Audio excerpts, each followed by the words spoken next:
Okay. Oh, okay. Never mind. Because I really don't get these people at all. Mhm. And being since you're in the realm of the feelings, I'm in the realm also of the that fairy. second, also that second beast of Oh, here we go. Revelations. Fuck, here we go. Yeah. Uh, Explain to me from a crazy bitch's perspective why they think it's appropriate to attack little old ladies on the internet that actually did their life right. Like, Oh, straight away. Um, they don't see them as little old ladies, and you say, why do they think it's appropriate?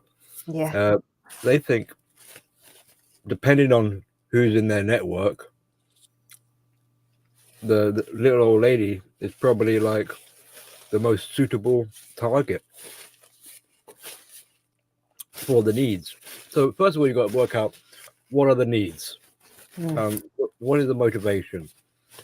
And loosely speaking, you'd be like, right, someone needs to feel better. They need someone to beat up. The bully needs to bully someone. Okay, who do they have, air quote, like parentheses, like available that they can bully? Who can they pick on? Right, and they scan, look around, and they go, right, there we go. We got an elderly woman. Maybe Hmm. the elderly woman is because she's old, maybe she's a bit isolated. No one's gonna come to rescue her or whatever. There might be some Or other come in her people. defense. Right. So Hmm. easy target. So they usually go for the easy target. Yeah. Um, no, that doesn't mean that everyone else is off the hook, um, or being worked on. But you're saying why does the crazy bitch feel it's appropriate Yeah. for that those sort of reasons because this is the best bang for buck, and it's not about the feelings of the target. This is well, not indulgence, but this is self-serving. So needs need to be met. Um, it's quick, it's impulsive. You cross entitlements, so you can cross the boundaries. They throw out jabs. They see if the other person will. Excuse me, just finishing up my burgers. Sorry. Um, they'll see if the other person is prone to being attacked in such a way where they take the bait, um, and terrorize an elderly lady who probably wouldn't be expecting it at her age in her life to have to be dealing with this sort of stuff. Right. So that's kind of like that's like sucker punching someone, catching them a bit unawares. So in terms of like strategic assault, it would appear as like a easy victory Hmm. at the expense of the other person. But you have to remember, this isn't you're not they're not thinking of the other person like with any compassion or like I wonder how they're gonna feel. This is about the bully making themselves feel better. The bully, I say bully like crazy bitch, whatever, the narcissist, the whatever, right? The Hmm. abuser. They generally speaking, again, as a loose model for us to work with and wrap our heads around.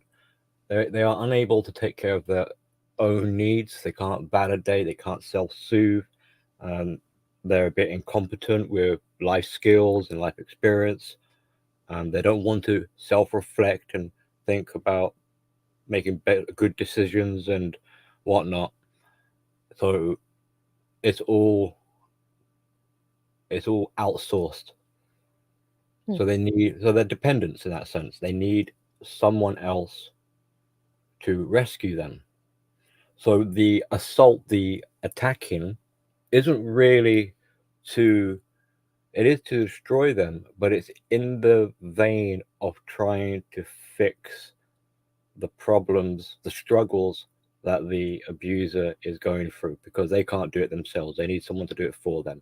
So this is about trying to in a way, be rescued.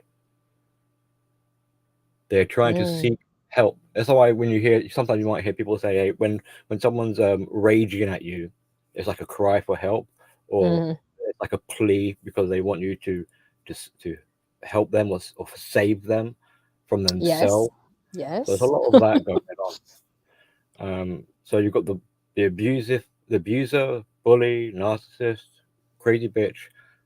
They can't fix themselves. They need to outsource it. So they lash out Mm. to you and everyone else. It appears like an attack, and it is an attack. Oh But in yeah, the she mind, she called her she pretty much called her dumb, called her brainwashed. right? But in Said, the mind, No, you're not. You're political. it doesn't The really person matter. you support is not the ordained one. Biden is like, and now that Yeah, Biden's gone, she's praising Kamala Harris, which is but where. don't be lost in the details, because then you're attaching. Then you're sort of you're getting caught up in the game in a way, Mm, because if you're paying attention to the details and hmm wanted to scrutinize, now you're overlooking the functionality of why it's being said. It's not the details that matters. It's the trying to penetrate and get you on the hook. So if I have to insult your mother, I'm going to insult your mother. If I have to insult your looks, I'll insult your. It's like whatever it takes, a means to mm, an end. mm, If it's your political preferences, then fine, I'll attack that. If it's your okay. choice of music, fine, I'll attack that. The abuser doesn't really give a damn what your personal beliefs are, because one, that would imply or infer that they consider you as a person. So from the abusive or from the parasite's point of view, you're not a person. It doesn't matter what interests and um, like stuff is that matters to you. What matters is that you're there to be in servitude. Mm, They need you to output and take care of their needs. So whatever it takes to get you to bite the hook and pull you into the game. If you want to be focused on the insults and they called me a B and they called me a D and they called me a whatever, that's hmm great, because now you're not really seeing what's being what is actually taking place. They've got you distracted in a way, because you're mm, like, why did they insult my dog for? What was that all about? It's like, good. right. Now you're not seeing that you're actually being corralled. Like another layer of a game is being played that you're not aware of. Hmm. Um, so, Hold on, before you continue, Rusty said hi. Hello, Rusty. Joe, Rusty, Hello, Ian, Blades. Good to see you. JR, glad you're here. whoever else is watching. Yeah. Hello, everybody. And this is what trips a lot of people up, because we try to apply our perspective to the situation, Mm-hmm. and it's not a fault of anyone for doing that, because you need a point of reference. So you say to yourself, I can't imagine why an abusive person would be like that. I wouldn't do that. And that's the problem. That's why it's hard for you to see things from the abusive person's point of view. It's almost like they're an alien or something. Like they don't obey the laws of reality, and that's the kicker, because they're not. Hmm. That is the problem that most people have. And your stream about why people can't see what was the title of the stream? Like the last one you did with RJ Regan. Why is it the infection? People can't see about the infection, or why is it people can't understand the infection? It's because you're Mm-hmm. trying to apply logic. So you've kind of you're never going to be able to understand it if you're applying logic. This is the joke. This is the joke of fantasy, which is, in a way, you have to be crazy to understand how the crazy machine works. Mm. But then by definition, you are crazy. So if all of this starts to make sense to you, that means you've departed reality to some extent. Great. right? Well, So I guess that makes me feel better because I'm like, I don't fucking get these crazy bitches at all. that's Like, the joke. That's the cosmic joke. You're not supposed to understand it. mm, It's a oxymoron, or it's a paradox. It's a contradiction. People can see contradictions take place, but they don't understand. You are trying to control that which is uncontrollable. You are trying to predict that which is unpredictable. You are trying to understand that which is ununderstandable. You see where I'm going with this? mhm. This organism, I mean, they're kind of predictable, Billy. not quite. You You don't think so? yeah, well, we see patterns, but you cannot say with pinpoint accuracy what is exactly going to happen. You can have a pretty good guess, but that again is it's a consequence of the game of illusions that is being played.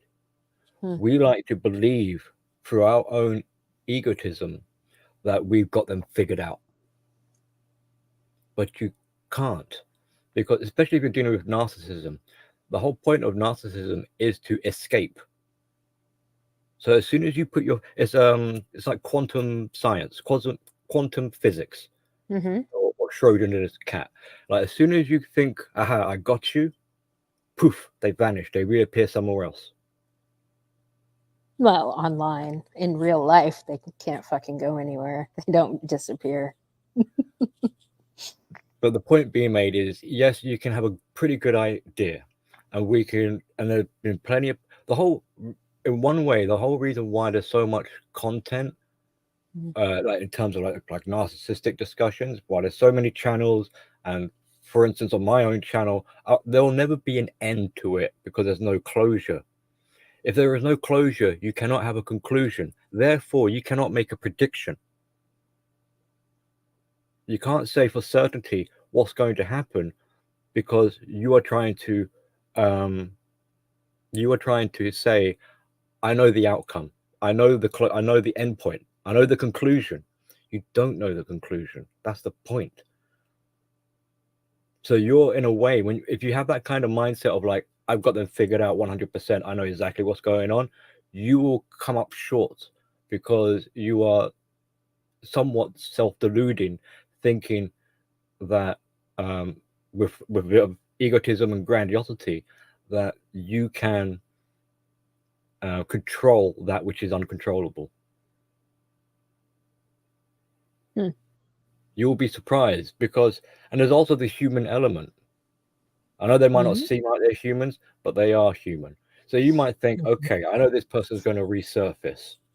I know they're gonna throw ad hominem attacks. Before you know, they might have suddenly got ill. Now they're in hospital. Now they're not on the internet. Right? Life, circumstances comes along and throws a spanner in the work. So you don't necessarily. What you can know for certain, in a way, is it's oh, what's that joke? Like, my wife is so her she's so inconsistent. She's consistently inconsistent.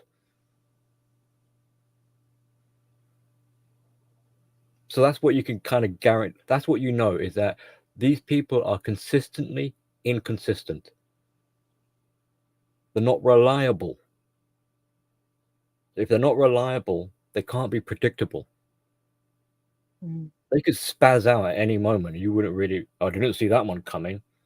Or maybe you had some idea that they'll spaz out, but you didn't realize that they'll actually like punch a hole in the wall or something. Or they I don't know, go berserk or whatever. So and that is also another point of, you have to be careful here, because if you want to be a healthy person, you need to remind yourself continuously that you only really need to know enough to get by.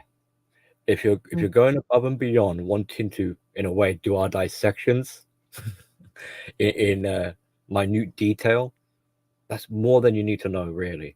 That isn't really healthy behavior. That is trying to equip yourself. Life and evolution in society wasn't really designed to need. You shouldn't really need to know this stuff.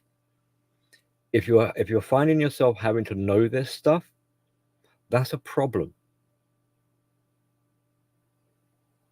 That's saying that there is some fuckery going on, and it's important enough because it's impacting my normality, it's impacting reality, it's impacting my sanity. Well, you've got a problem then. You know, you can make an analogy. It's like you're so paranoid that someone's going to attack you, so you start to learn self-defense, kung fu or something, or you buy some guns and you start to fortify your house, and then you're going to turn around to people and say, yeah, this is normal. They're going to look at you and be like, you're a bit on edge, aren't you? You feel a bit insecure or something. You're like, and it's like, just for very good reasons, but you can't say like, yeah, my house is now a fortress with turrets and CCTV, and I've got dogs in the garden, and I've got, a minefield outside. Oh yeah, everything's normal. This is what normal people do. This, do they? So no. So learning all this stuff. Don't normal people have a compound? A compound. But you get my point. Is that just Texas?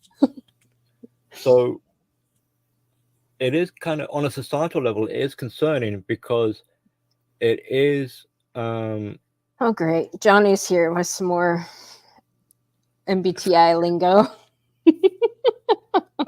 Hello Johnny. Hello Free. Throw some of that into the conversation later on. I mean, my solution is block the crazy bitch. So that she did, because that's, I mean, my friend was like, oh my god, what is this? And I tried to engage with her. I asked her some questions and she lashed out at me, and then I asked her a more soul-cutting question, and then she blocked me and kept going after my friend. I was like, just fucking block her. Like yeah. There's a couple of different ways with that approach. On the whole, that's basically after learning all this stuff, this is going to be yet another kick to the balls or the cosmic joke, because one day in the future, after I've done billions of streams or whatever, and have videos and written books, at the very end of it all, we'll be like, right, now that you know absolutely all that I can hopefully relay over to you, your next task is to unlearn it all. Because the subject of learning about it, in a way, is the sentence, is the prison sentence. You are condemned to forever be tormented with trying to understand this. And that's another reason why you, for the abuser, they kind of keep you on that hook, because there you are trying to figure everything out. So yes, if you can turn around and just be like, look, I don't need to know, just block. That's great. Yeah. The trouble is, humans, especially like in the past, probably worked a lot easier, but in more modern times, because of persistence and other people and other predators doing this, the human mind starts to be curious and starts to notice an anomaly, like a pattern. It's like, hang on, I'm having to say F off to a lot more people, and it's beginning to, like, through exposure and proximity, you start to like notice things like body language and mannerisms and tone, and it starts to make you wonder, because the human, like you make this argument, we need connections, we need society, we need community. People need people, yes. Right. So tribalism is a biological imperative. So so in your biology, you want to be able to understand other people.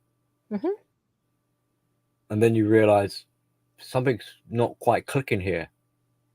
I have to turn the F off. Yes, because it's a predator. So unless you're a psychopath and you don't really care about other people's feelings, you're going to wonder, what on earth was that all about? This is your empathy now being used against you in a way. It's your empathy encountering a problem which is causing it to feedback. It's not that your empathy is malfunctioning. It's supposed to be trying to connect to people. It's just that the empathy has encountered a sort of unexpected life form and is now working overdrive. A lesbian feminist cult member. Right. So that first beast from the sea. And a member of that cult.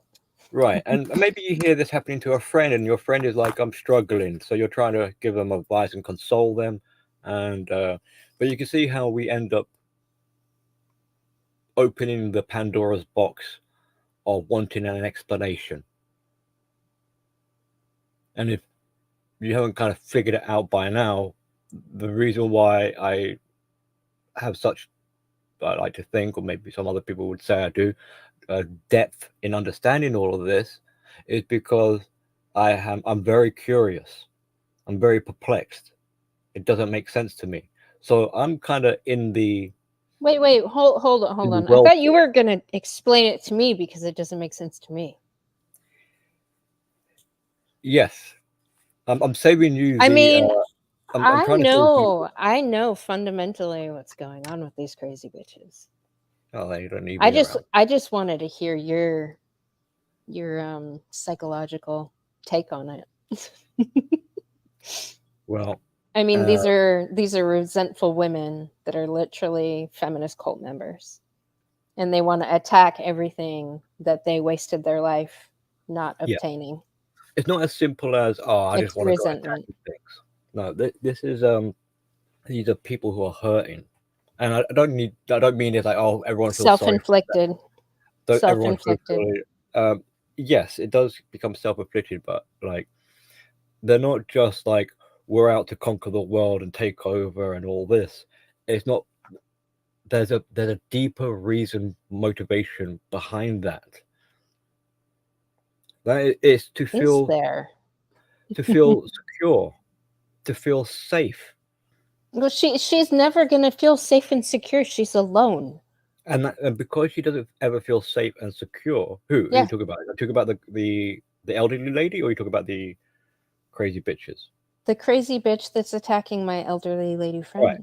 Yeah. So the crazy bitch never feels secure. No, and she never will. Right. And so she will always try to conquer the universe. Even if she defeats the elderly lady, the fact that there is a reality out there in of itself is a danger. This is why they escape into fantasy where it's safe. But fantasy can't support their delusion. So try as they might to push reality at bay, the threat of it is omnipresent. So they will always try to dismantle reality. But it's not because I just feel like dismantling reality because I'm bored. It's because they feel so insecure and threatened by it. This is self-preservation. This is why narcissism is described as a survival defense mechanism. This is self-preservation. This is, I'm going to attack you because your mere presence already makes me feel insecure and on edge.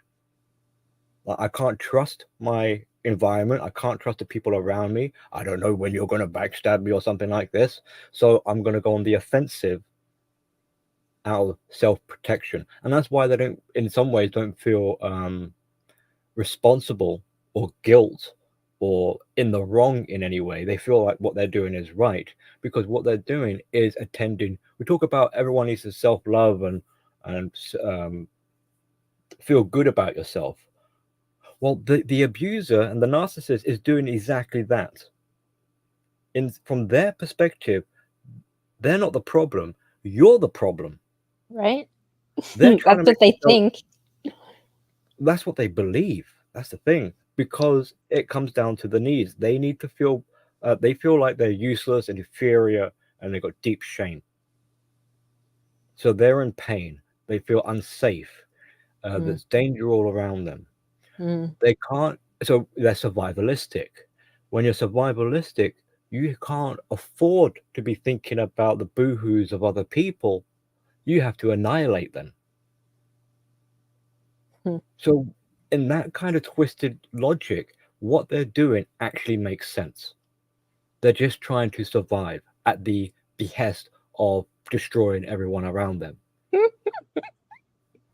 Does that make sense? I mean, The trouble is, you're trying to apply your morals to it. yeah, maybe. You're saying that's wrong. Okay, right? so Johnny called me something the other day. What was it? Ataraxic? He thinks I'm ataraxic. He's pinpointed my personality disorder or my brain disorder. Was anorexic. Sounds like It sounds like an like eating spider. disorder, doesn't it? Arachnophobic. What's Mm. anorexic? Johnny, could you define it, clarify it for me, please? Ataraxia. That's what Johnny's diagnosed my brain with. More things for me to look up. Jeez, thanks. Mm-hmm. But so, are you beginning to understand this twisted landscape I'm describing? How No. I mean, I get their delusion. Okay, I get it, but you still expect them to live in your world.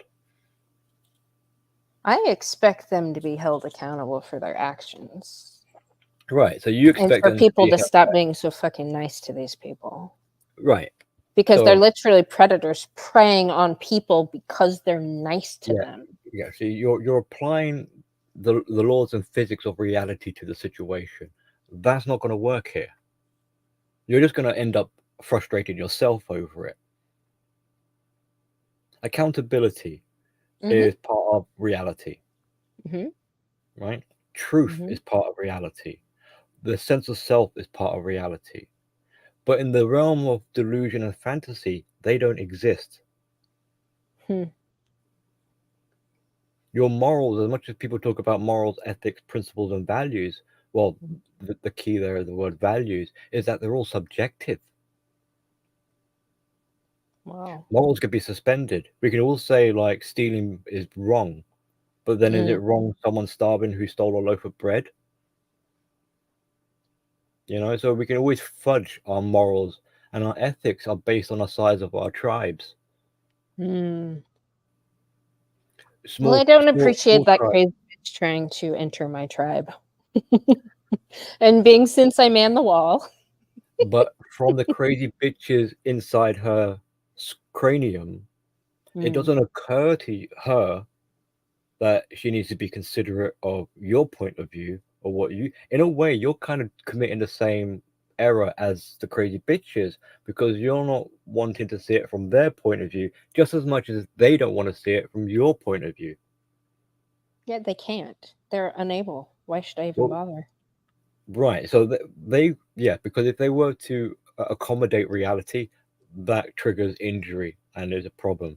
So they are, as a result, narrow-minded. They haven't got the perspective. They haven't got the self-awareness, and they are, in a way, oblivious to what they're doing. They're very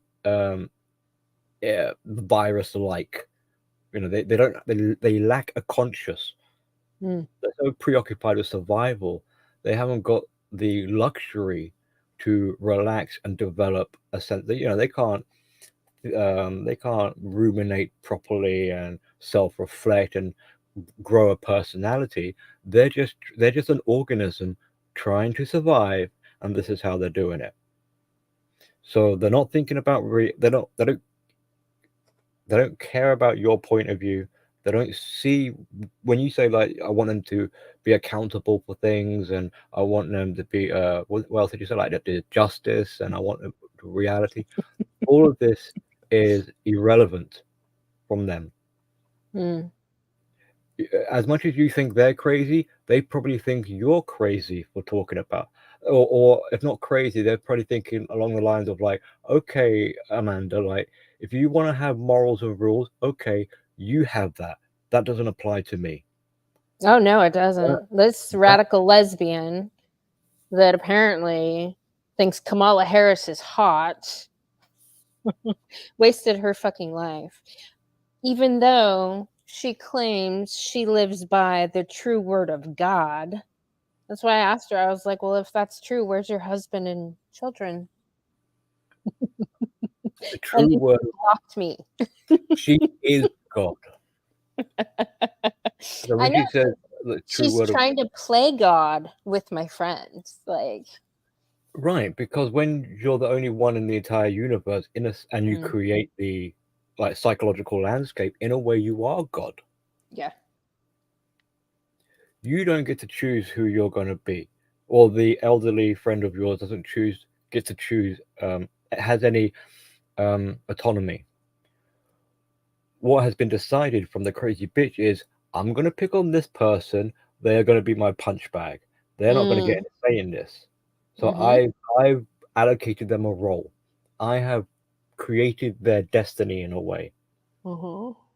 This other person's going to be my friend because I ordained it so. This other person is going to be my intimate partner. This other person is going to be my whoever. This other person is going to be my errand boy. Because there's only one person in the world of the narcissist, and that's the narcissist. They are God. Mm, mm. They get to choose. And if you don't obey, then you are discarded. Out of sight, out of mind. You don't exist. It's like you guys, most of you guys are in America, right? It's like thinking about what's the opposite country on the globe would be? Would that China or something? It's like you're not like they don't exist. The name, geographically the coordinates and whatever, but Mm-hmm. they're not part of your life. You have no idea. You don't see any of them in person. You have no idea. You just know of them.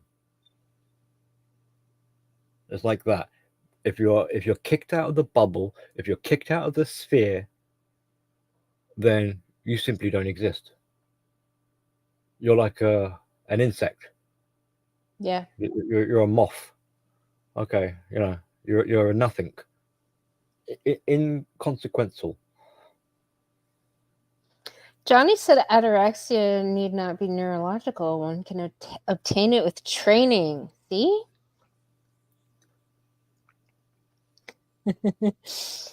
Johnny said, I think Mandy is in the right here because the crazy bitch posted something hostile to her friend first. This triggered a defensive behavior by Mandy.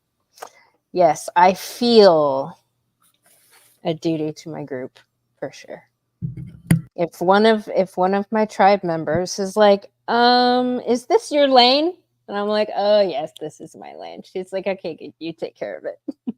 Oh yeah, I mean, I'm not saying that these crazy bitches are like just be blasé and let them trample all over you. Yeah, no. Yeah. So to some, this is bits of discernment and appropriate levels of responding and reacting and things like that. So yes, you got your own defenses and levels of disgust and things like that that'll be triggered. Yeah. That'll make you want to talk about it. Where it's probably best approached is you consoling your elderly friend and talking about it rather than sort of like, fuck this crazy bitch, I'm gonna take her out tonight. I Yeah. just asked her some questions which made her spurg and block me. So then I told my friend to just unfriend and block her because she's only there to predate upon her. You want to keep interactions to a minimum where possible. So even if you stick up for a friend, Mm-hmm. now you appear on the radar. Mm-hmm. Which is So fun. whether or not, Hello, crazy bitch. I'll talk to you. Oh, you don't want yeah, to talk to me? You're going to keep attacking a poor old woman? Like, fuck you. no, might not necessarily be an act of cowardice. even though it probably is.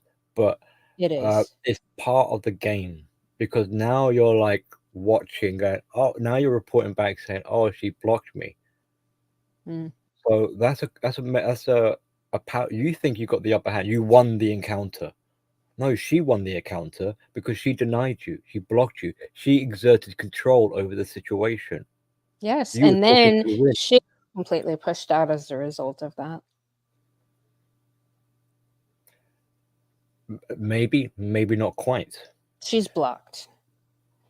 but She can no she longer harass my friend.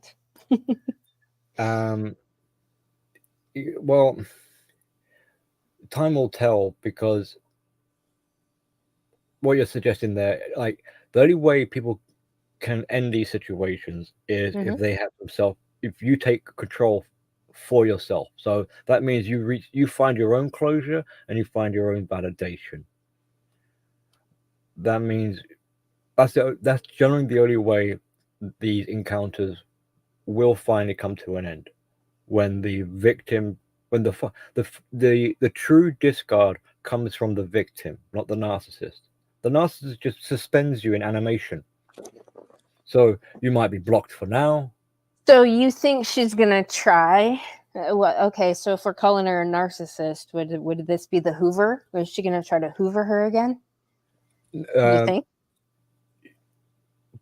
Prior to the Hoover, this is more. This sounds like it resembles more like a reverse Hoover.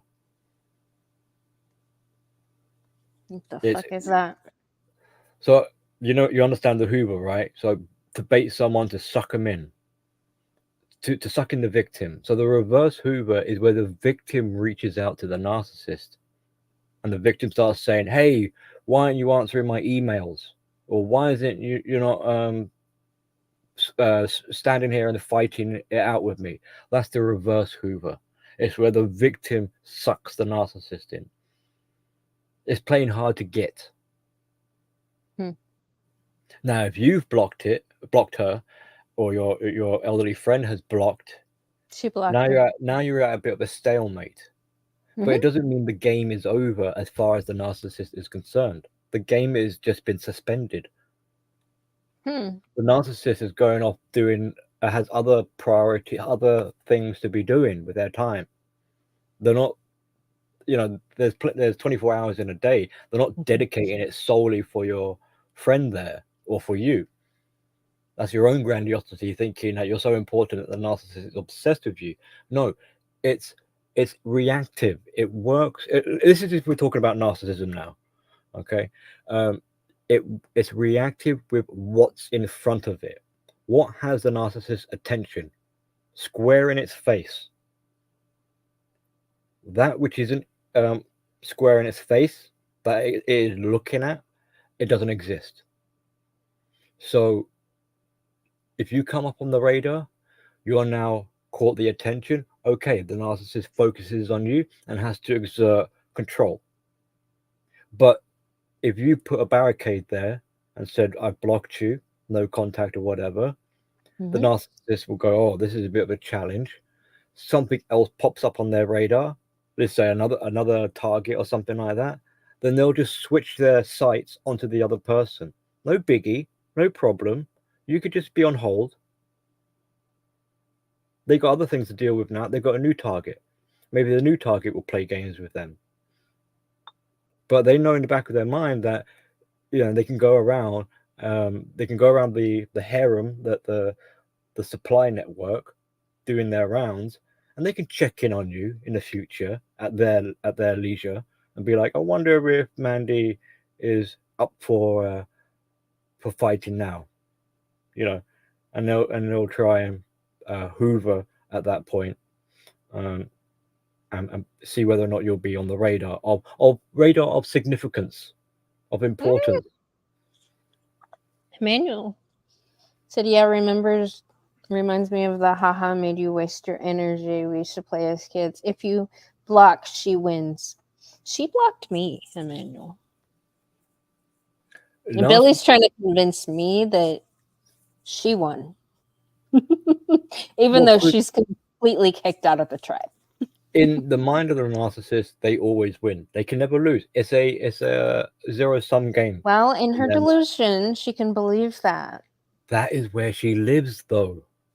Okay, that's fine. That's not the reality of everybody else in the tribe. No. Exactly. So it's almost like a separate game of semantics almost. This is why it's like if you try and go toe to toe with a narcissist, you will never Mhm. really beat them.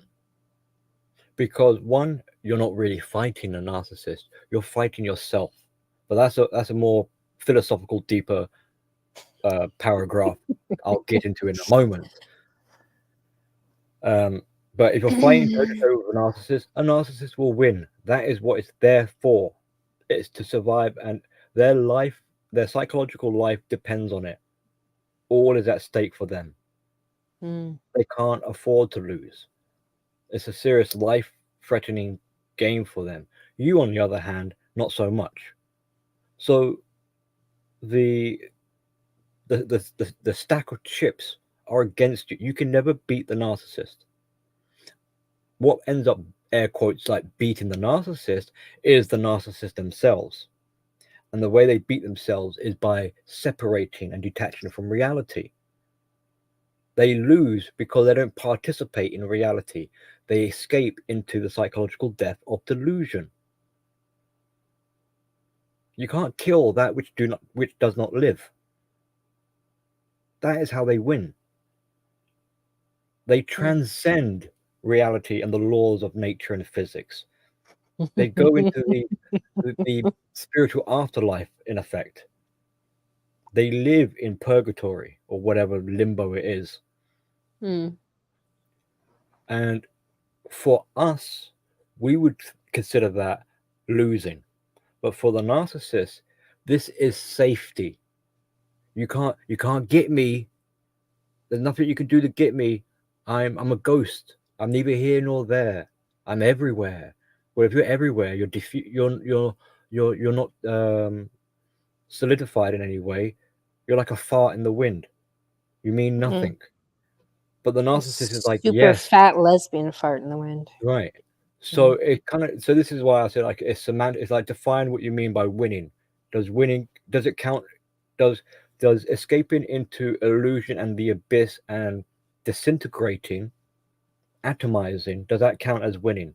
Because in a sense, the narcissist succeeded in their objective. They wanted this to happen. They want to be safe and protected. So they won. If you say so, Billy. Now the next question is, Mhm. Billy, is it a zero-sum game or a giant game of chicken? In a way, it is a bit like a game of chicken. It depends. If you're caught in the trap where you think it matters that you must win, you must defeat the narcissist, then you're the fool. So then it becomes a game of chicken because it's like, who's going to back down, and your stubbornness to accept that you'll never get a closure or validation from the narcissist is what keeps you, is the infection now infecting you. Now you're caught in the trap. Now you're playing the game. Now you won't let it go. Now you deny yourself your own life because you're obsessed with having to punish this narcissist, and it will never happen. So so for you, you've wasted the rest of your life hoping you're going to get some sort of justice, when what you're really doing is you're denying yourself justice by doing this. And that's why I'm saying that when you find yourself battling with the narcissist, you're not battling with the narcissist, you're battling with yourself, because it matters to you. When really, why are you trying to get validation from the narcissist? There's something wrong with you if that's what you're doing.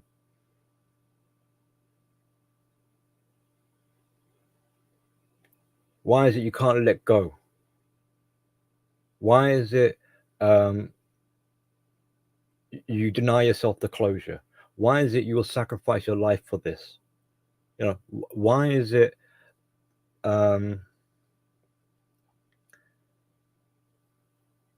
you need this battle, this your self-esteem, some sort of acknowledgement or vindication. Why can't you do that for yourself? Why is it you don't know better? Why is it you can't accept it, grieve, let it go, and move on? Lots of different layers here. And that's why it's really a battle against yourself. And as long as you want to play this game with crazy bitches and narcissists and abusive people, that is the paradigm you are creating. You are setting up your own deathbed in this sense, or your own coffin or whatever.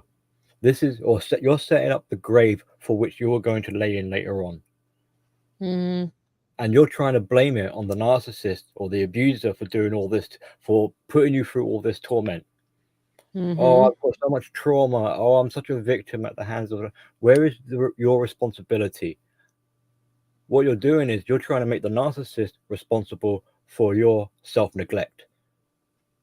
And that's why I'm saying you should only really know enough to be able to then go into the grieving process, accepting that you're never going to get an answer from them or a solution or resolution, and ghost and move on.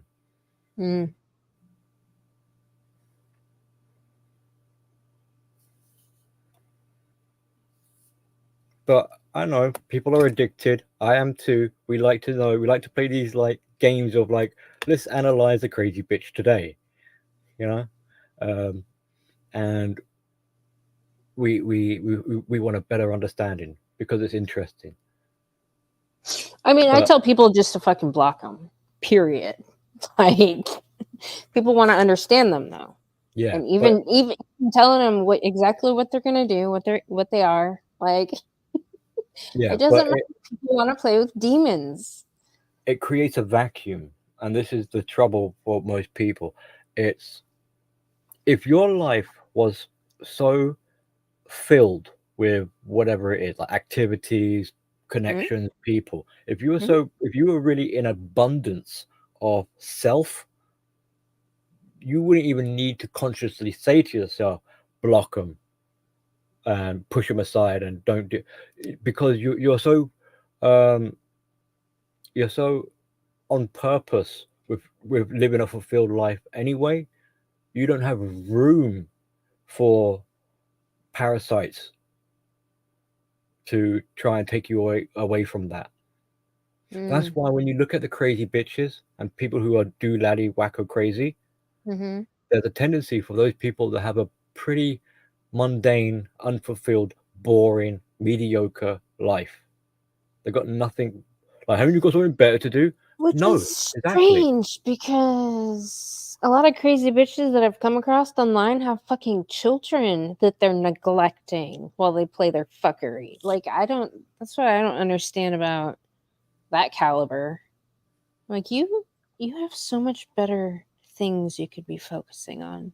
Why the crazy bitchery? Like, because it doesn't mean anything to, because these people, all these bored, empty media, sitting on their ass, complacent people. If they sat, if you looked at it, you'd be like, dude, my man, you got the world. The world is your oyster. Why aren't you busy? You got all the time in the world to be doing something. You got all this, you live in a city or you live in the countryside. Why do you do this? It's like opportunity galore. Yeah. But it means nothing. You got children. It means nothing. There's, it's kind of going off into a different topic of like value and meaning and what matters to people. But if to try and kind of summarize, encapsulate it, it's like if you're so filled with shame, self-hate, and you don't think much of yourself, then you're not going to have any appreciation for the other things in life. Not just people, but just things in general. Like if you're spoilt all the time, like Christmas every day, then Christmas is going to lose its value to you. That's what I see a lot of these crazy bitches. There's no Super gratitude, spoiled. right? There's no they don't Yes. have they're not grateful for having children. You know, Yeah, it's so kind of even weird. even if you kowtow to these crazy people, say, all right, you want Hmm. kids, all right, I'll give you kids. You want a house, all right, I'll give you a house. You want money, I'll give you money. You want a car, there is no limit. Their addiction is insatiable. They just want more. The more you give them an inch, they take a mile. The more you give them, the grumpier they become because they become more entitled. Mm. So it's a sunk cost, Emmanuel, if you're there, sunk cost fallacy in a way, where Mhm. the more you try and invest into that, making them happy, Mhm. the crappier they get with their attitude. Right. That's why I don't understand like the cancel culture police crazy bitches and people that submit to those. Like they'll throw out their fucking emotional fucking verbal diarrhea all over the place, and then the person will bend a knee and remove their content, and then they're not happy. Well, Like, yeah, the people in most cases like that, that's fawning. They're just hoping, all mm, right, shut. Like I got a screaming kid. How do I shut the screaming kid up? All right, yeah. here's an ice cream. Here's a iPad or here's a whatever. And they Mm. think they're negotiating or something like that with the kid. They're You bartering. cannot negotiate with emotional terrorists, Right. though. So so again, but who is making the error here? Is it the kid or is it the people giving the enablers? The It's the enablers. enablers, Yeah. right? So really, as much as we can say these crazy bitches are a problem and we need to get Yeah. rid of them, it's not really the crazy bitches that's the problem. It's the people enabling them. I know. I We met a can't really be whole group of crazy bitches and enablers. It was a real big circle right. jerk today, Billy. But in terms of being angry with the crazy bitches, for instance, Mm-hmm. in a way, like on one hand, yes, you have a right to be angry and frustrated. They are annoying. They are destructive and all the rest of it. But because they've been allowed to. Mm-hmm. So what I'm saying, on the one hand, yes, No, you can the be the enablers made these fucking people. right. Yeah, and And encourage them constantly. yeah, and they yeah, so yeah, they promote it. Yeah. But on the other hand, in a way, and this isn't to excuse them, this is just to better understand them. But Mm. The enablers. no, the crazy bitches, Oh. is they're by definition of name, what are they? They're a crazy bitch. Mm. Do you really expect a crazy bitch to be nice to you or to play fair or to be kind? No, because then they wouldn't be called a crazy bitch, then would they? Nope. So don't be so dumbfounded or like, oh, I have no idea why they're being a crazy bitch. It's like, duh, because they're called a crazy bitch. That's why They're a they're a crazy crazy bitch. bitch. Right. By the way, hello, Penguin. Good to see you, Tom.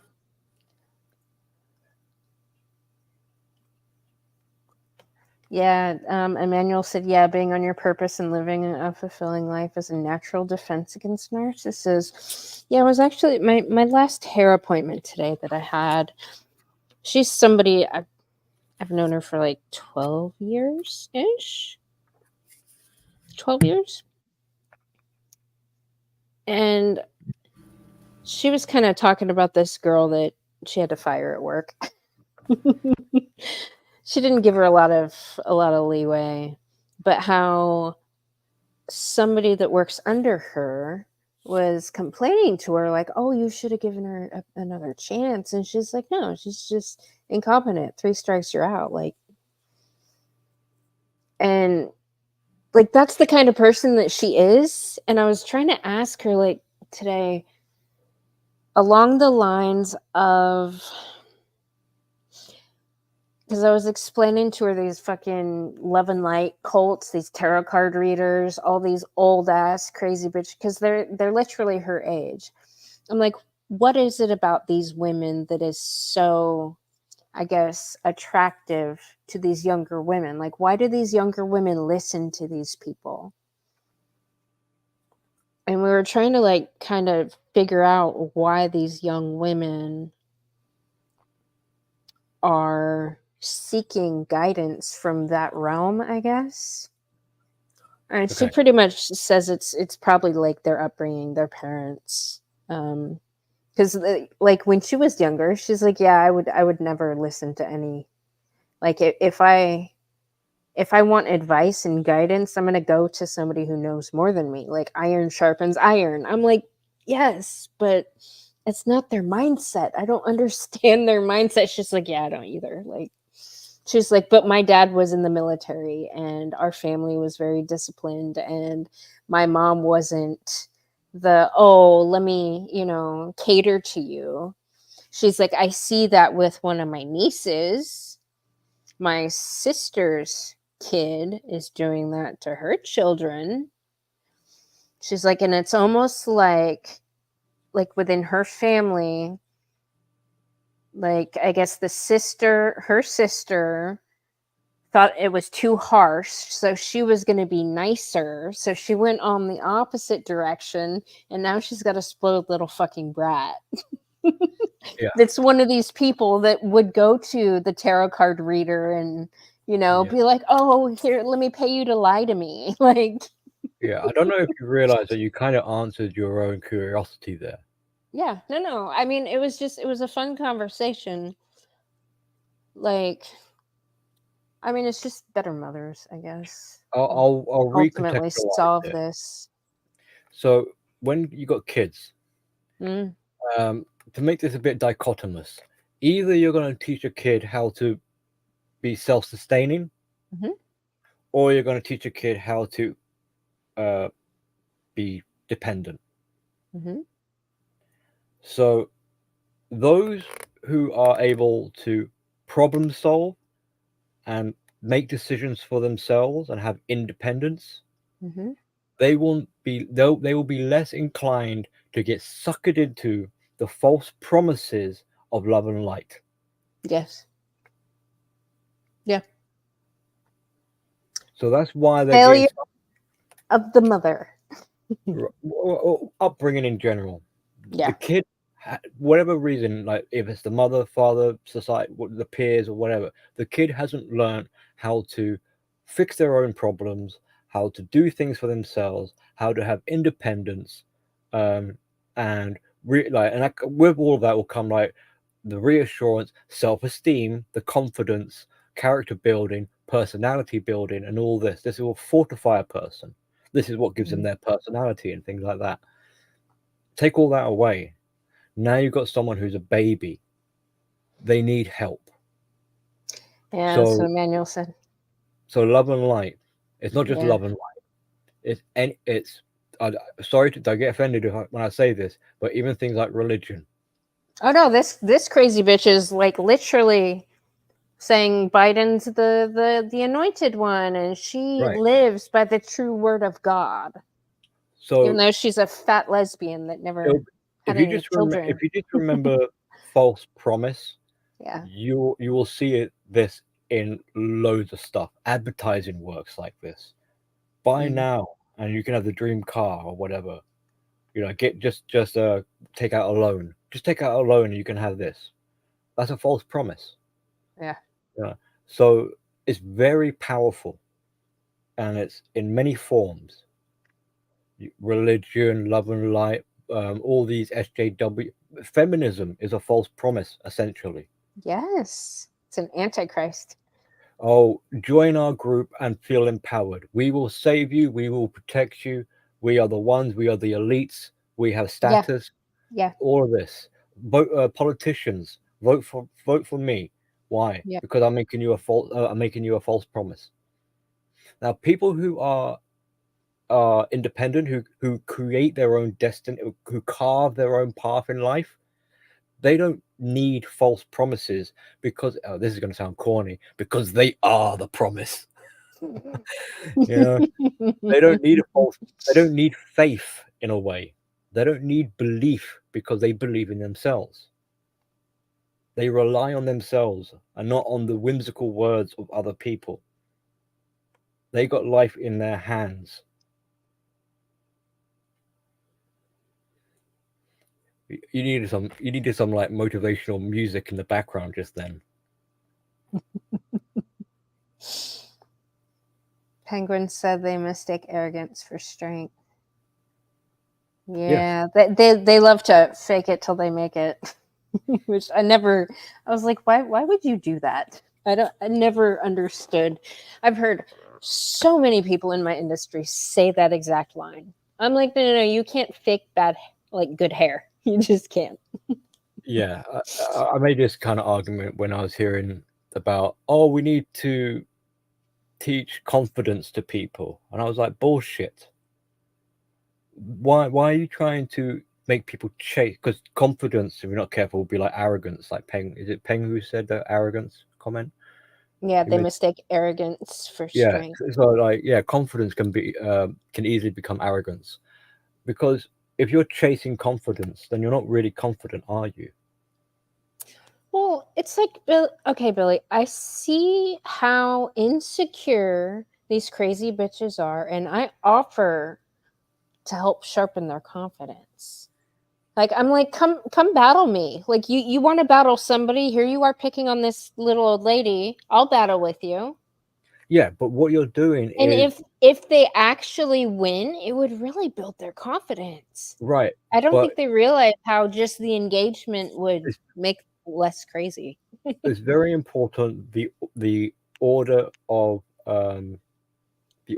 process, because as you just said, you're trying to get them to battle to then get the confidence. You're not saying I want you to have confidence first and then battle. So what you're doing is, what you're inferring is that put in the work, get the experience, and then confidence will be following you. You can't be confident if you've got no body of work to show for. So confidence in a way is your shadow. It's behind you, pushing you forwards. It's not in front of you, pulling you along. Because if you've got confidence in front of you, pulling you along, that's arrogance pulling you along. Mm. Confidence is in the back seat. It's not in the driver's seat. Who is in the driver's seat? You are. You are more important in a way than your confidence is. And in that sense, you won't even need to really think of like, oh, am I confident or not? It's almost irrelevant. It just comes as a byproduct of your being, of your way of existence. You display confidence because you have built confidence within you. It just I hope that makes sense. it just amazes me every time I see it. Oh, Hank said, it amazes me that the least qualified to give advice are always the most eager to give it. Yeah. Yeah, I've got no qualifications. Arguing with a genuine fool makes you want to, unfortunately, disengage and ignore. I mean, that's usually what.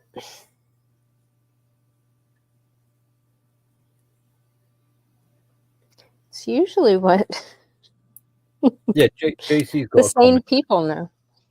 True confidence Yeah. is a reflection of our Right. competence. So the competence component, in a way, is more valuable. It's far more valuable and important than the confidence. The confidence is kind of just like a fucking shiny medal. Oh, look, it's like you don't need a medal, really. You don't need the virtue signaling of, oh, I have confidence. It's like, yeah, whatever.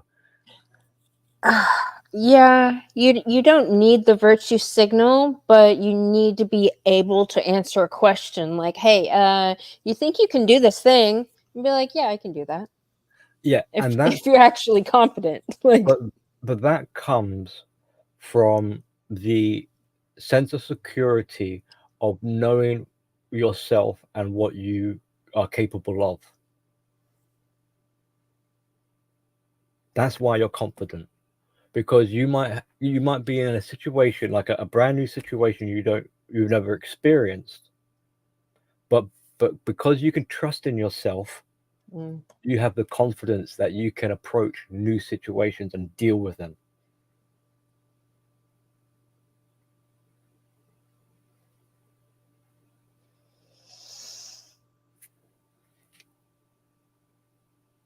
Emmanuel's in 1984. Arrogance is strength, obesity is health, rudeness is assertiveness, up is down. Yeah, the up and down, clown world, switcheroo. People observe it, but I don't think they quite fully understand or appreciate what they are touching on. It's not like some, oh, isn't this I'm a gonna funny grab some more quirk? tea, Billy. Sure, that's all right.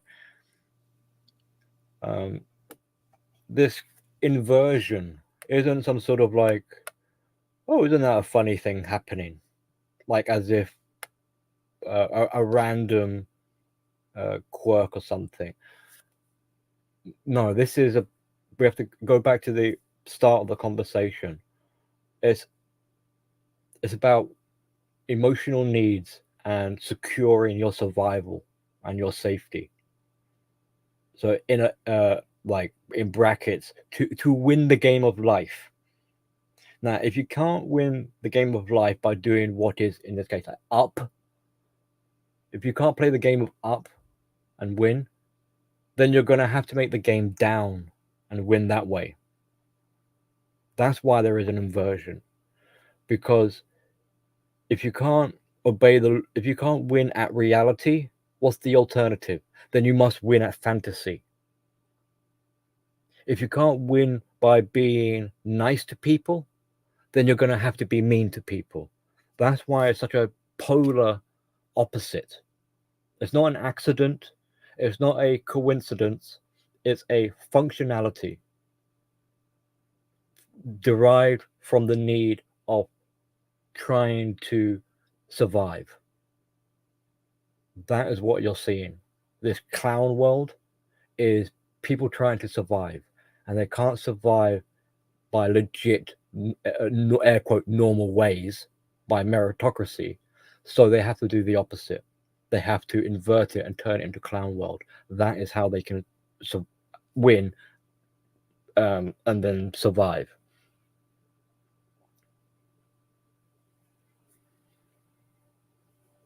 And so this is also why you see what we would perceive as the assault on reality of taking down the structures and the standards and etiquettes and the rules of social interaction, or whatever kind of nook and cranny of society and culture we see, and we see it being messed around with, because each of these little nooks and crannies are tied to reality. They therefore must be taken down.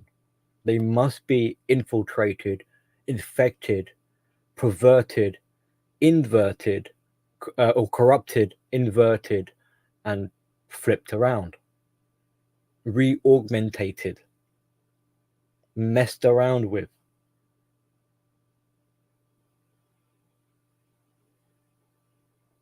And you'll also notice it will be the sectors of society, the fabrics of society, which are susceptible to being malleable or reconstruct or reconstituted, which are open to people's like freedom of speech and stuff like that, are weaponized in such a way that it facilitates this inversion to take place.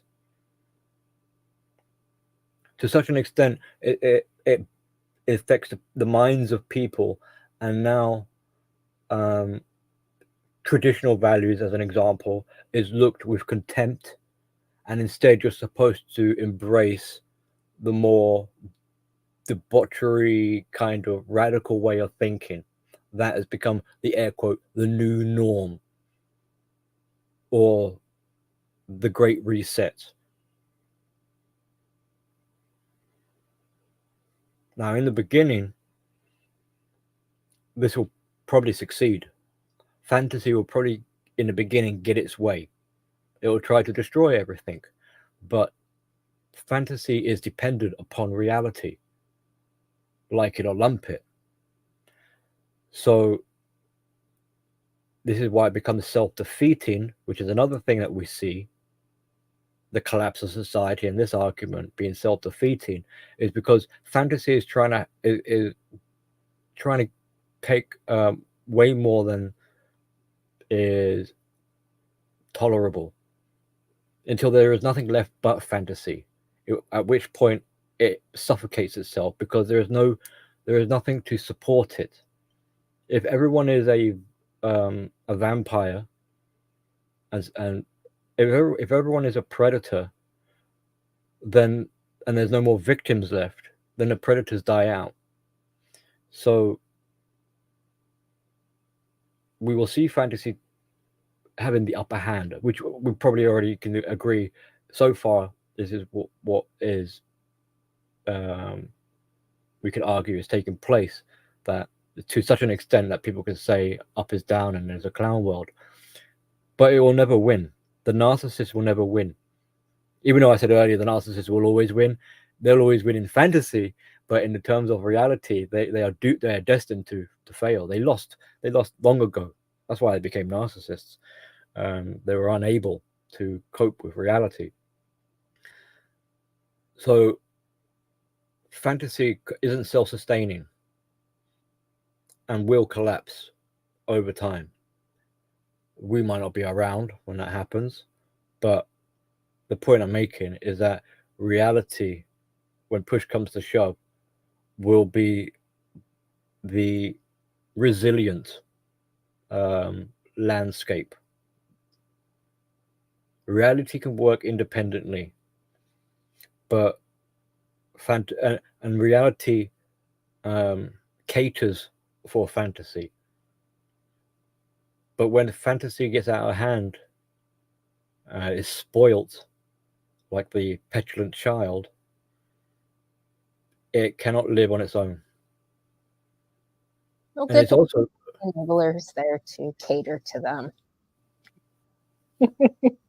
what was the first bit you said there? Something about cater to them? Good thing they have the enablers there to cater to them. Right. And they need the enablers to be functioning within, well, they kind of need them to transverse between reality and fantasy, but they need the resources from reality. So they need the enablers to have some stability.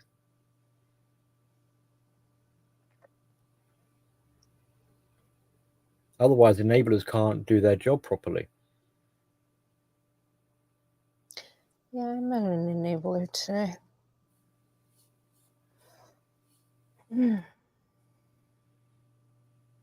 This is one of the kind of, I don't know if it'd be like an Achilles heel or whatever, but dilemma for a narcissist is when they get into a relationship, they need that partner to be, number one, functionable. No good having a fuel source or a supply source or an enabler who is dysfunctional to such an extent they become a liability.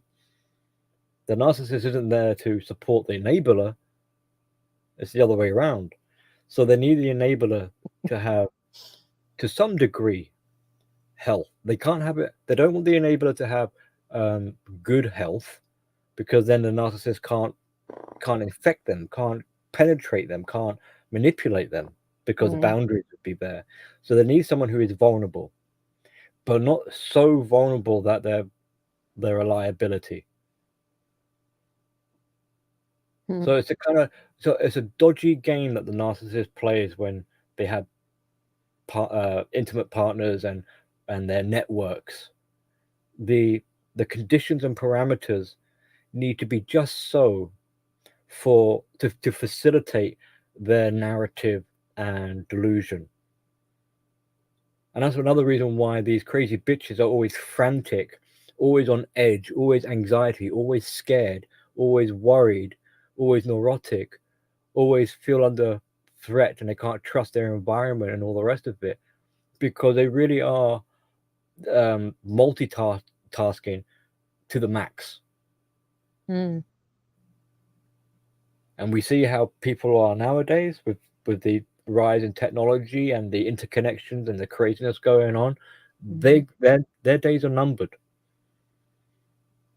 The only way they can really cope nowadays is to become more batshit crazy. Now, to us, from our perspective, that's like, well, that's insanity on steroids, and yes, it is. But to them, it's sheer desperation at that point. They're running out of options. Mm-hmm. So what options do they have left? It's to if their goal is to captivate audience and the attention of people, even if it's to be ridiculed and laughed at, then they have to kind of go full steam, go full retard. You know, become totally diabolical and offensive and disgusting and gross and obscene. It doesn't bother them, it bothers us. Perfect. The more it bothers us and aggravates us, the more we're invested, even if it's in our disapproval. That's good enough. Well, the narcissist believe that's good enough, but you know, it's a bottomless pit. So the anti will just have to. How do you outdo being the most despicable, vile creature on earth? I don't know, but they get creative. You know, whatever. I don't know what they'll do, but you get the idea, because it's self-defeating. So the real kind of message to the world, in a way, is just be mindful that you don't get too sucked into it, because that's the trap they're trying to set you up with. The drama sphere and all this is the trap. It's the arena for the exchange to take place. That is where you make the transaction, or where you sell your soul, where you fool yourself into thinking that there must be something of importance going. I have to keep tabs. I have to keep check. I have to be up to date with the news and the gossip. That's the mistake. Because biologically, things that are out of the normal, our own survival defenses pays attention to that. We're making an assessment. We're trying to figure out on a threat assessment scale, like, what if everyone is so interested in the drama, there must be something I am missing. That puts me at a disadvantage. So for my own survival, I need to know just as much as everyone else what this drama that's taking place is all about. So our own survival system can get hijacked if we're not careful. And even if we say, oh, I ain't part of the drama sphere or something like that, you have been to some extent compromised. Especially if you're peeking in and trying to keep up to date with it all. And especially if you've got it's almost like give you a slap across the face. If you turn around and say to me, this is all a load of bollocks, I don't even know why I'm listening to all of it, then what the fuck? Well, then why are you listening to it? It's like, I don't know, there's something wrong with me. Well, at least you've got enough awareness to realize you've got something wrong with you, then, you know, course correct at that point.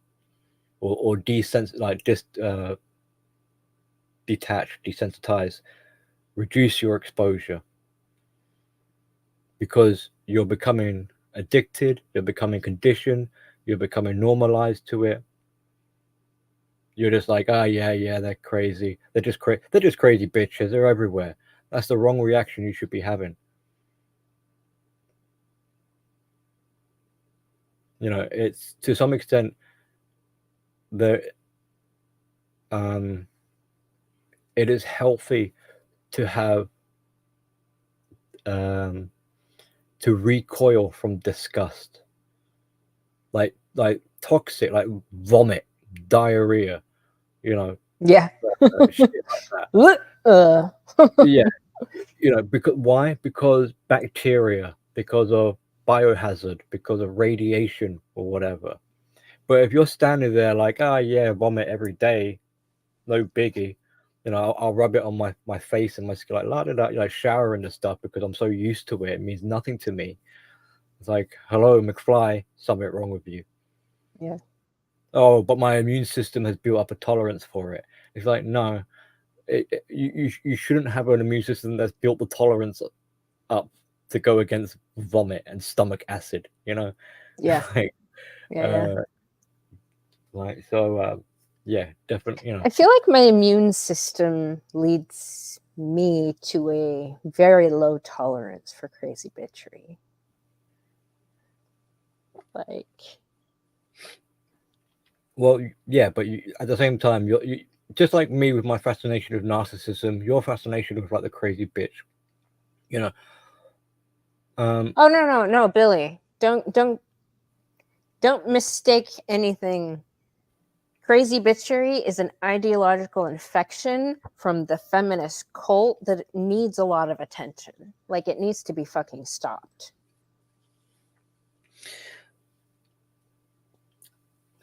Because it's infectious and it's contagious. And it's leading our society to its destruction. Yeah, but that kind of that argument of like, if you're not careful, you become just as bad as they are, and you become your worst enemy, and all this sort of stuff. So, okay, well, I have many people in my life that keep tabs on my crazy bitch elevations. Yeah, and it's good to like checks and balances and stuff. Yes. For me personally, like INFJ, you as well, because you're an INTJ, but we both deal with a lot of fantasy and imagery. So I like to visualize a lifeline, a tether to reality. So I could go exploring the crazy landscape of the narcissist, like I've been out to space or something. But I've always got a tether that I can find my way home. So I don't end up becoming lost in space. Because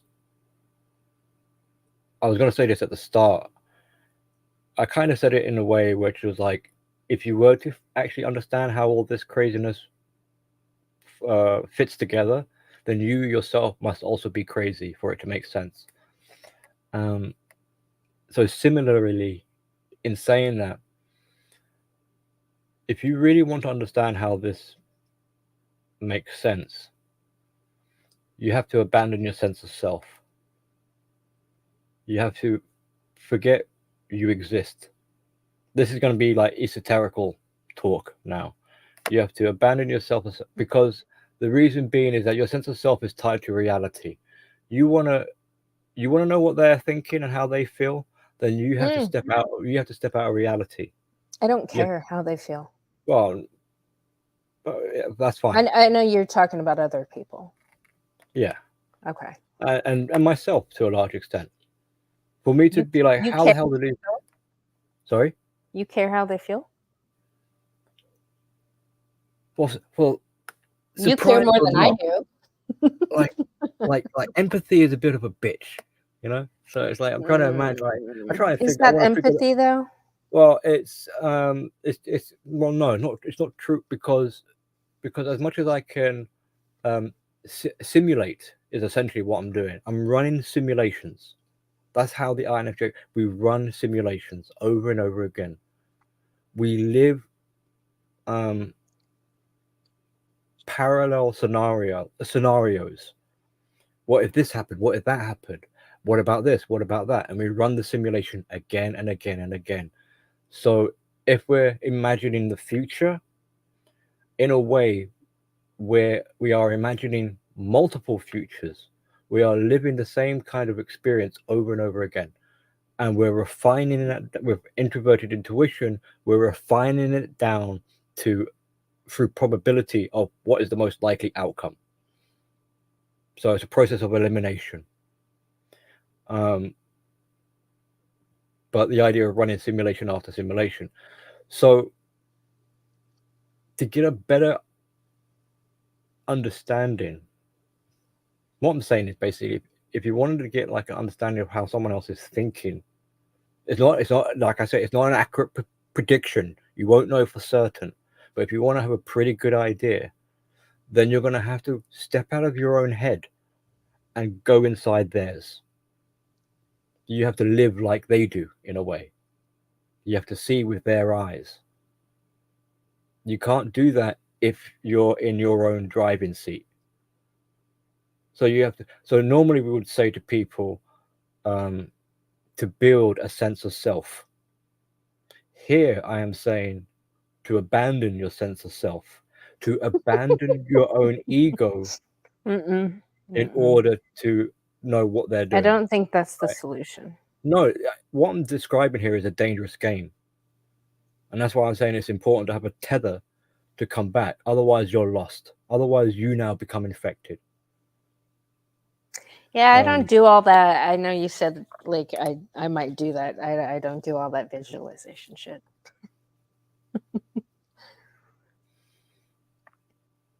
Well, I think you're way more imaginative than I could ever be. I like to visually watch my fantasy via the television. I can't just go there in my mind.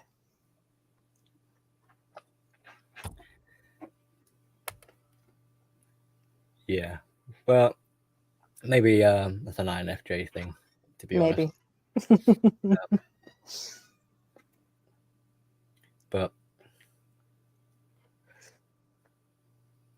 But the reason why I'm saying that is it's an effective, at least for myself, an effective way of understanding is because, like I said before, when most people try and understand, they do it from their base of perspective, from their sense of reality, from your standards. You're going to expect, why are these crazy bitches not being morally correct, and why are they doing as they feel like? I know why they do it. It's because they get away with it, and people enable them. If that stopped, they would change their behavior. But the fact that you're asking that kind of question, No, if it took them behaving properly to eat and live, they would change their fucking behavior. They get away with it, though. They get rewarded for being crazy bitches. So they do that more. That's why they get crazier. yeah, but there's still an expectation on your end that they shouldn't be doing that. Yes. That they should be following your rules of reality. No. The rules of reality, where people don't coddle and treat adults like children. Or even then, the rules of objective reality. Still, there is your frame of reference. A compare and contrast. I guess based on my lived experience and my normalcy bias, like, yeah. Yeah, and that's what I'm saying is because of that bias, it can get in the way of having a better, of having a more complex and deeper understanding of what is taking place. I understand what's taking place, Billy. You're trying to make it way deeper and more complex than it actually is, because you're like psychology filled people make excuses for these crazy bitches. Like, it's not like, you're right when you say it's a survival strategy type thing, because it is. They do this shit to survive because it gets them rewards. Yeah, but at the very beginning, you were like, what made her feel entitled to prey on or target your elderly friend? No, I just don't understand. Yeah, like why she thinks that's fucking appropriate. Yeah.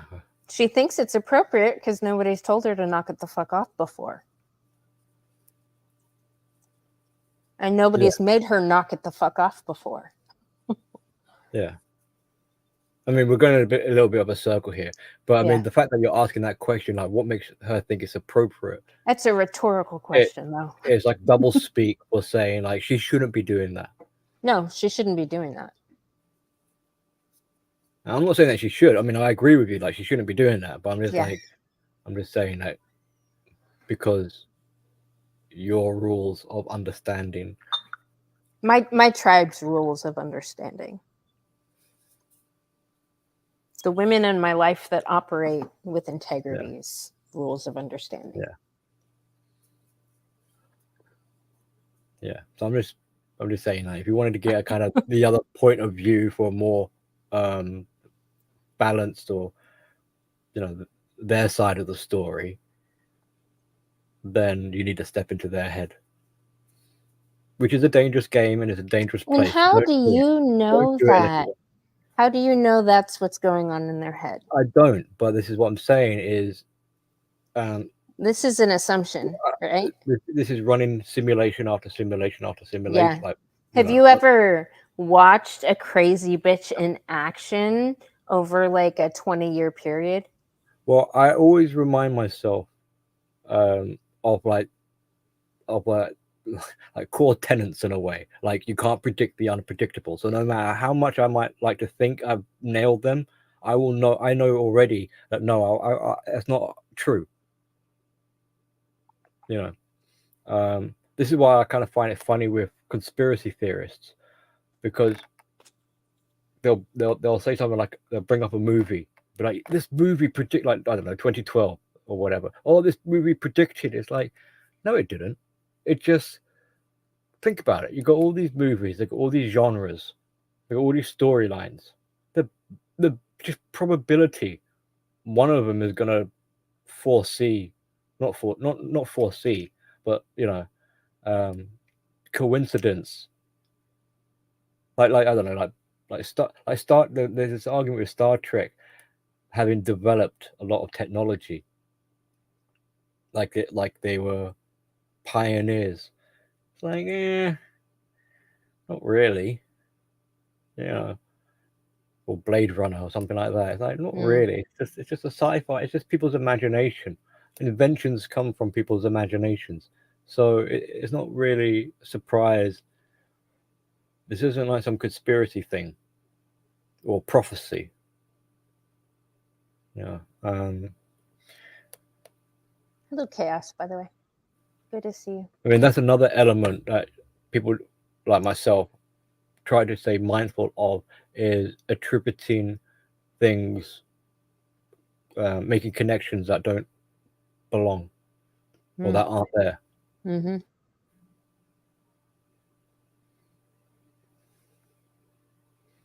Yeah. So there's a lot of kind of like a big question about all of this is, to what extent? How far do you want to go with this? With what? Just whatever, like, do you want with your understanding, or with your theorizing, or with your psychobabble, with whatever it is, angle, like, how far of what does it matter of significance? Because at that point it becomes like an occupation. Manuel said, I think your simplistic analysis, GM, works in an environment where you can assume most people are sane or easy to redeem. It works in a normal world.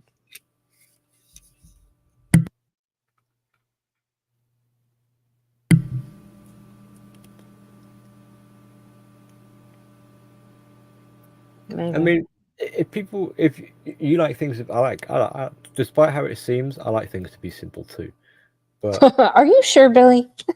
Well, that's what all this talky stuff is trying to coalesce, concentrate into something, a solution, something profound. Because you always say there's no solution, really. They've won, but they haven't won, because in the end they're going to die alone. The solution is in the no solution. Right. The solution is in not having a solution. Mm. And that's the psychology field mode of operating, right? Is it? I don't know. I think it is. I don't see many people actually sorting I know anything I out. know that I don't know.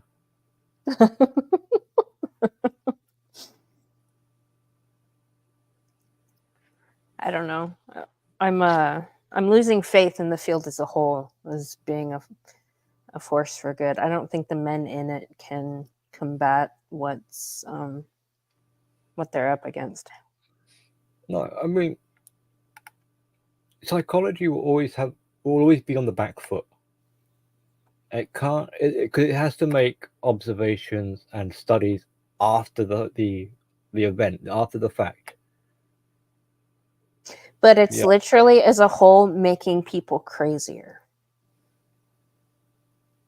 Oh, well, that side of, yeah. I mean, there's a lot of bad players. There's a lot of I mean, people can argue that I'm making things worse. You know, and maybe they're right to some extent. But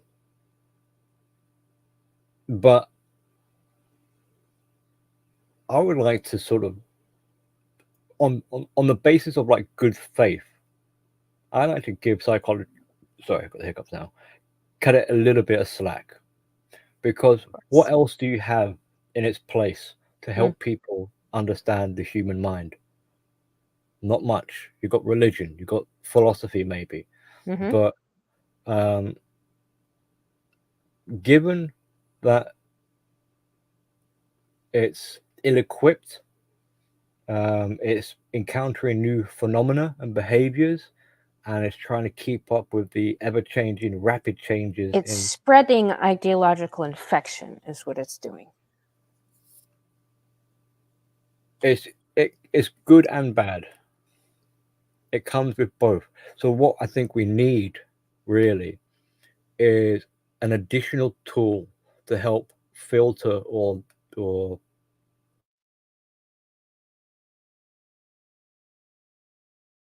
Nope. You cut off, Billy. JC says the only solutions are within ourselves and the choices we make.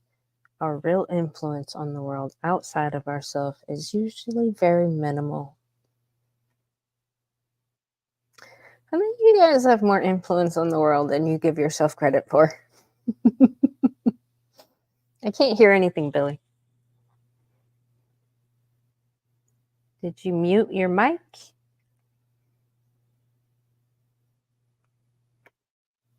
If deep state penguin, you mean the feminist cult, then yes. Yes, I agree. Yes, the feminist cult definitely got him. Back to my religious beliefs. I've been proselytizing with everybody I can talk to about religion. The two beasts in Revelations, the beast from the sea is the feminist cult. The beast from the land is the psychology field.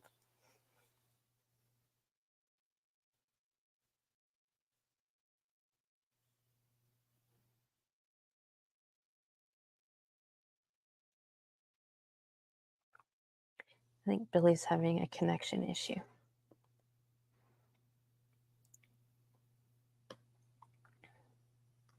Men can combat it. We just need to create an environment that doesn't send them to jail for creating order. Disempower the simps and the feminists. Yeah. Yeah, the white knights are quite problematic, aren't they?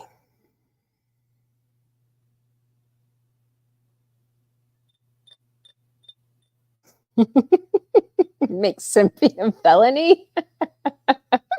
Well, you have to be very clear about what a simp is then. Because I see a lot of different people using that word. is a pejorative. People say that men that come here and participate in the conversations that we have are simps. So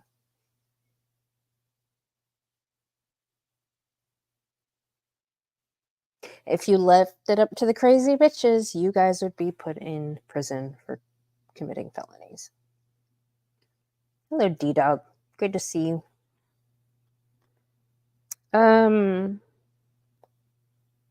Jasmine. Jasmine T. Dragon Balls, actually. Yeah, these ones are cool. They come in little balls.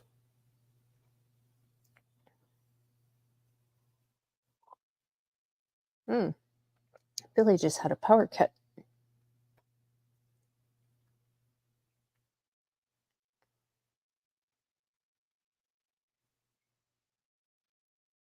Yeah, order is the enemy.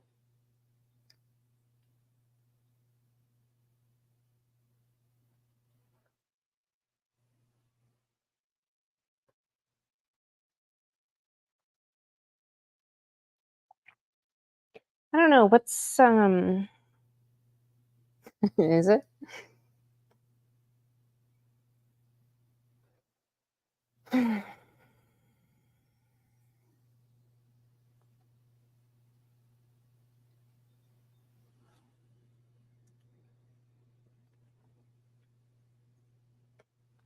Oh, that's a good before bed tea.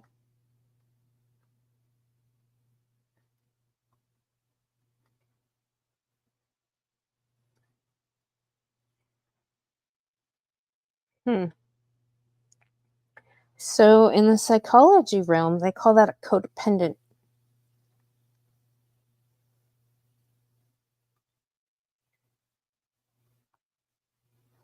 Mamalo will fix it. Oh man.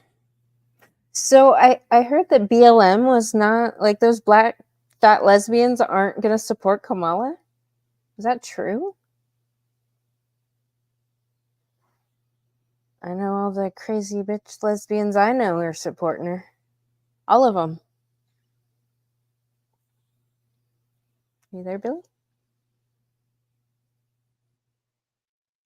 Your avatar isn't there. And I can't hear anything.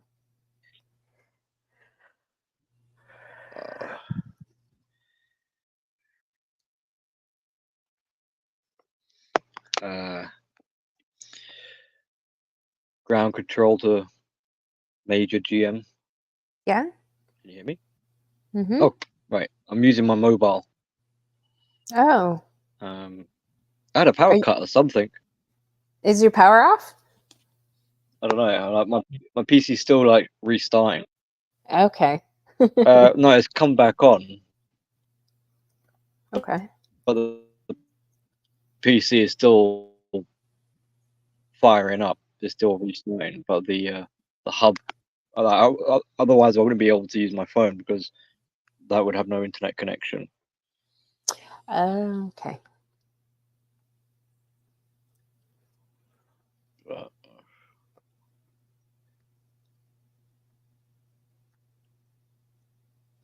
So what needs to happen with the psychology field? I've never used my phone before, so union, it would need. This is the trouble. Like some form of gatekeeping.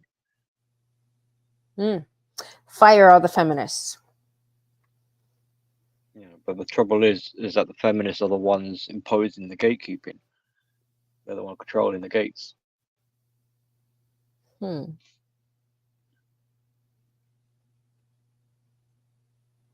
yeah, the APA. So what that would mean then, it would come to. It would come down to like what meets the rigors of the reality checklist.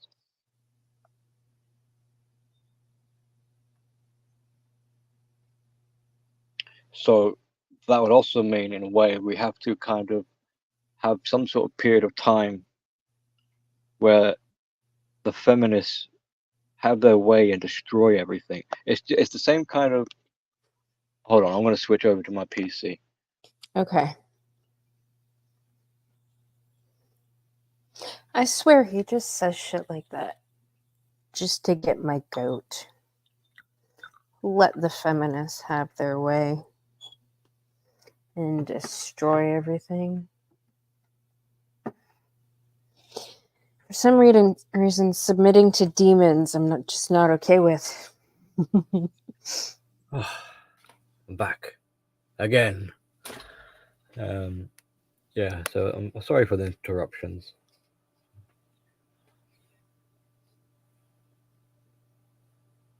You were Sorry. saying? I said, I swear you're just saying that shit to get my goat because you know how I feel about submitting to demons. Oh, well, yeah. So I was going to make a comparison to, you know, how like letting these demons in managerial positions, Mm-hmm. and how we're now seeing the effects. So gradually, there's a little bit of a pushback, and we can see when push comes to shove and reality does its checks, that the incompetence shows and the businesses fail and collapse. So it's kind of like the lesson is learned at the cost of all these failed businesses and the crash to the economy and, you know, the domino effect. So our generation might not appreciate it much, but the future generations can look back and be like, yeah, that was a stupid time of history. Why did we ever do that? So that might be the same kind of mindset with psychology, which is like, we might have to suffer and watch it collapse, watch it go off the rails, watch it do harm and damage, with the hope, in a way, that the future generations will look back and be like, what the fuck were they thinking? No, the psychology field workforce is projected to increase 22% within the next 10 years. Yeah, but that doesn't, like, Do that you just know? means Do you know how many more, of those people are already trained and indoctrinated into this well, feminist cult mentality? it could be like a blessing in disguise then. If there's going to be more, like, it's like having extra female bosses. Okay, fine, have more female bosses. Fine, put the female in the military. You know, watch what But happens. but these crazy bitches that get these degrees, they're not just in the psychology field. They get to work anywhere that requires a degree. So they're in our schools, they're in our government, they're all over the fucking place. Yeah, but In you were every talking about, single structure of our society. yeah, but you're moving the goalpost there because you're talking about the psychology field. But yeah, Yes, they have wherever, psychology degrees. well, they're gonna fuck them up then. They Let it have been burn. fucking.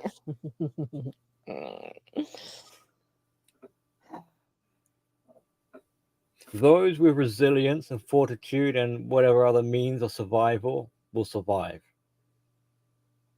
Those who Yeah. want to sign up with the psychology field and take direction from these crazy feminist bitches and go crazy as well, so be it. When in 10 years' time, when they're thinking with all their therapy and love and light up their ass and everything, and they're wondering why their life is in the turmoils, that's on them. Meanwhile, they have the power and authority to fuck up other people's lives too. Well, this sounds cold and callous, but to some extent, the victims have some responsibility. Why is it the rest of us can see through it and did the hard work and not get sucked in, and they did? It's true.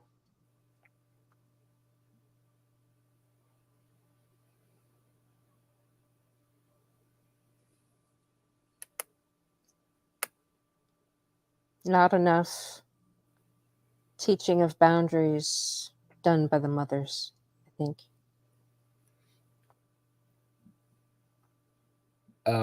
Yeah, I mean, even people like, I don't want to make it sound like sides or anything, but and it's very presumptuous and egotistical to say, like, as if we're uh, faultless in any way, kind of thing, like we're perfect and healthy, But even our side struggles to understand some of the, like, what are boundaries, what is empathy, what is confidence we were talking about earlier.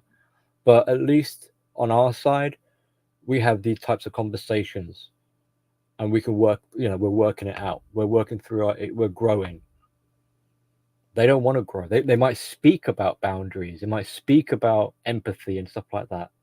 But we already know this anyway. They toxify it. They bastardize it. They make things worse. They're not doing any growing there. They're weaponizing it.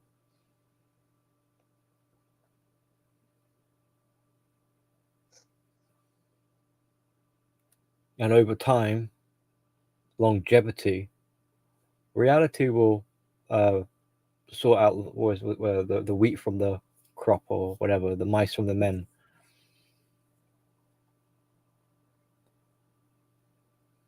Adapt and overcome some things you can't change.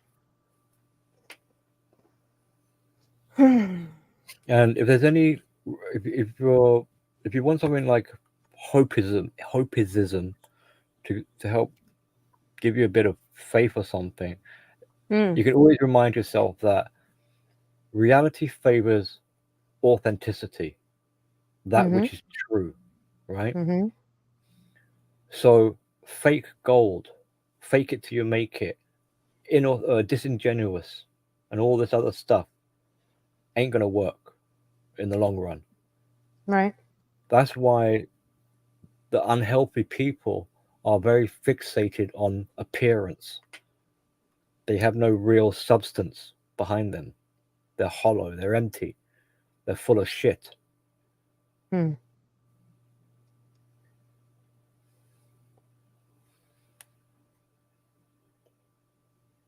That's the difference between true virtue and virtue signaling.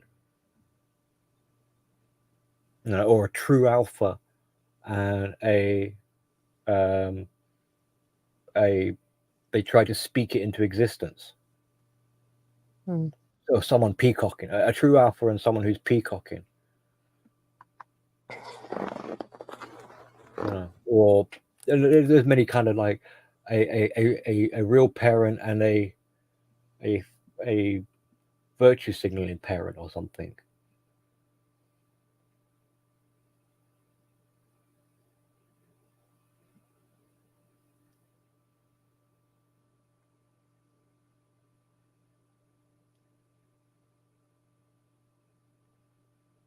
Yeah, it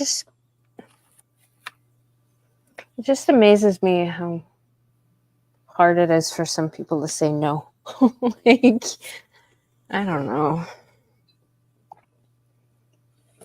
Yeah, because they have to say no to themselves first.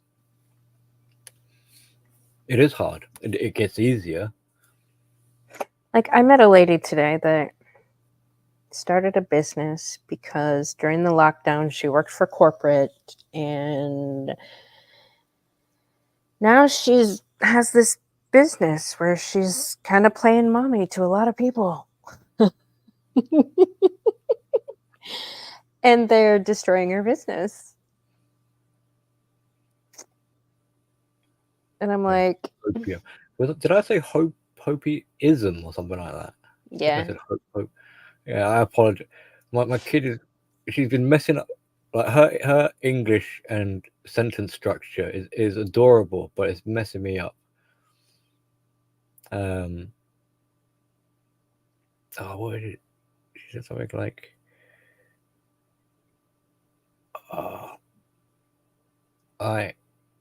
I want to not die, or something like that. She was playing a computer game, so she's like, I want to not die, or it's like huh? And then she'll say supernovia, and you should compassion yourself. It's like, okay. So yeah, discombobulated.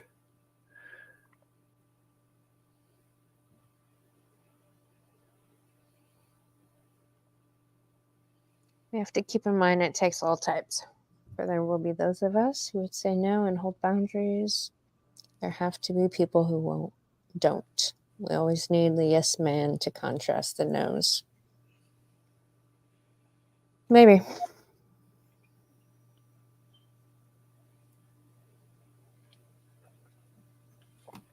Maybe. There should be balance, though. There's more people saying yes than no. I think we both will be responsibility.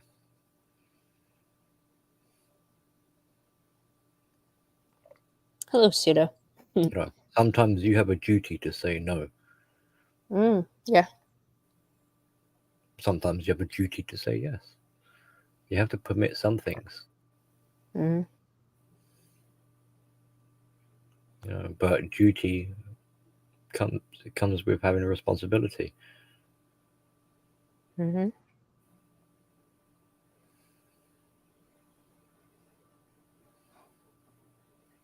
And that's another kind of thing you could tie in with that, like fantasy versus reality. With reality, you have the ability to have responsibility. Fantasy outsources responsibility.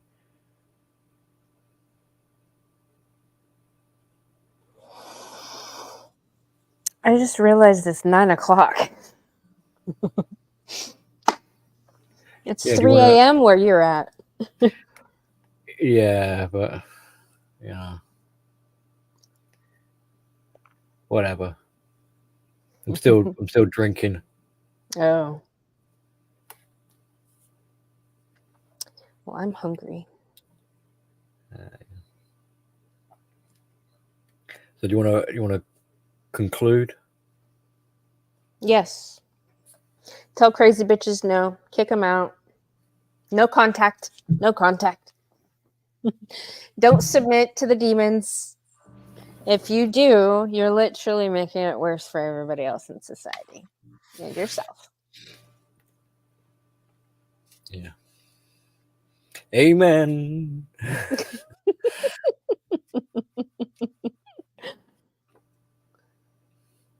The power. The power. Praise be Jesus. Lord have mercy. I send the devil. Be Yes. gone, evil one. Good to see you too, JC. I hope you are well. I hope your channel's doing well. I tried to connect you and some other folks, so I hope you got that message. Devil Dog. Freebird, I good saw to a see you. comment from Devil Dog about Philippines. Yeah, he's going to the Philippines. Devil Dog. My mum's from the Philippines. Whereabouts? What area?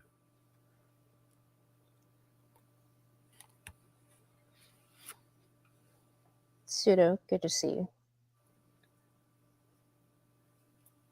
Go Devil Dog. Go Baguio. Do some island hopping.